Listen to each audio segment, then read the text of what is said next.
შინაგან საქმეთა სამინისტროს ანტიკორუფციულმა სააგენტომ ქრთამის აღების ფაქტზე სასჯელ აღსრულების დეპარტამენტის ნომერ 3 დაწესებულების უფროს ინსპექტორი იურისტი დააკავა გამოძიებამ დადგინა, რომ დაკავებული თანამდებობრივი უფლება-მოვალეობების შესრულებისას მოქალაქეს სასჯელ აღსრულების დაწესებულებაში პატიმრისთვის მობილური ტელეფონის სიმბარათების მიწოდებას დაპირდა, რისთვისაც ქრთამის სახით მოსთხოვა და გამოართვა 2000 ლარი.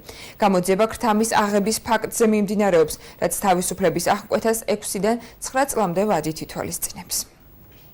სასჯელ აღსრულებისა და პრობაციის სამინისტროსთან ერთობლივად ჩატარებული ოპერატიული სამძებრო და საგამოძიებო მოქმედებების შედეგად ქრთამის აღების ფაქტზე დავაკავეთ სასჯელ აღსრულების დეპარტამენტის 3 დაწესებულების უფროსი ინსპექტორი იურისტი, რომელიც თანამდებობრივი უფლება-მოვალეობების შესრულებისას მოქალაქეს დაჰპირდა, რომ პატიმრისათვის გადასაცემად სასჯელ აღსრულების დაწესებულებაში შეიტანდა მობილური ტელეფონის 2 სიმბარათს, რის სანაცვლოდაც ქრთამის სახით მოსთხოვა და გამოართვა 2000 ლარი.